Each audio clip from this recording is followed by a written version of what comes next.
ഏകമകൾ കാനഡയിൽ ഇട്ടുമൂടാവുന്ന സ്വത്ത്, വൻ റിയൽ എസ്റ്റേറ്റ് ഇടപാടുകൾ.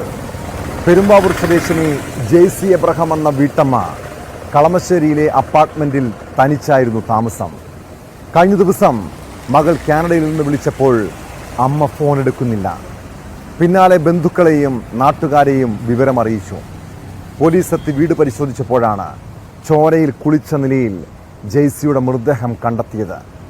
പോസ്റ്റ്മോർട്ടത്തിൽ മരണം കൊലപാതകമെന്ന് സ്ഥിരീകരിച്ചു.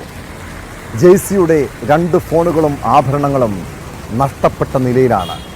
ഈ അരുംകൊലയ്ക്ക് പിന്നിൽ ആരാണ്? എന്തായിരിക്കും കൊലപ്പെടുത്താനുള്ള കാരണം?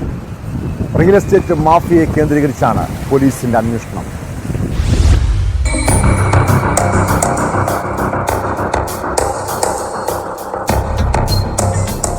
കളമശ്ശേരിയിലെ അപ്പാർട്ട്മെന്റിൽ ഒറ്റയ്ക്ക് താമസിച്ചിരുന്ന ജെയ്സി എബ്രഹാമിനെ തിങ്കളാഴ്ച വൈകുന്നേരമാണ് മരിച്ച നിലയിൽ കണ്ടെത്തിയത്.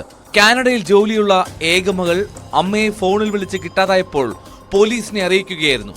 പോലീസ് എത്തി വാതിൽ പൊളിച്ച് അകത്തു കയറിയപ്പോൾ അപ്പാർട്ട്മെന്റിലെ ശുചിമുറിയിലാണ് മൃതദേഹം കണ്ടത്. ജെയ്സിയുടെ മൊബൈൽ ഫോണും നഷ്ടപ്പെട്ട നിലയിലായിരുന്നു. ഇത് കവർച്ച ചെയ്യപ്പെട്ടതാണോ എന്ന് പോലീസിന് സംശയമുണ്ട്.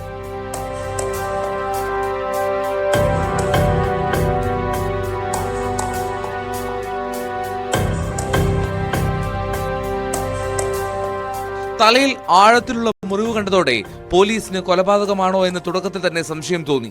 മുഖം വികൃതമായ രീതിയിലായിരുന്നു. ഇതേ തുടർന്ന് കളമശ്ശേരി മെഡിക്കൽ കോളേജിൽ നടത്തിയ പോസ്റ്റ്മോർട്ടത്തിലാണ് കൊലപാതകമാണെന്ന് സ്ഥിരീകരിച്ചത്. തലക്കേറ്റ ഗുരുതരമായ പരിക്കാണ് മരണകാരണമെന്ന് പോസ്റ്റ്മോർട്ടത്തിലുണ്ട്. ക്രൂരമായി മർദ്ദിച്ച് കൊലപ്പെടുത്തിയെന്നാണ് പോലീസിന്റെ കണ്ടെത്തൽ.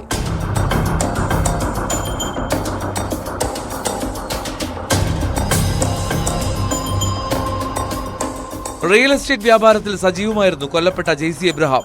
അതുമായി ബന്ധപ്പെട്ട തർക്കമാണോ കൊലയ്ക്ക് കാരണമെന്നതാണ് പോലീസ് പരിശോധിക്കുന്നത്. പ്രതിയെ കണ്ടെത്താൻ CCTV കേന്ദ്രീകരിച്ച് അന്വേഷണം നടക്കുകയാണ്. ഫ്ളാറ്റിൽ സ്ഥിരമായി വന്നു പോകുന്നവരിലേക്കും അന്വേഷണം വ്യാപിപ്പിച്ചിട്ടുണ്ട്.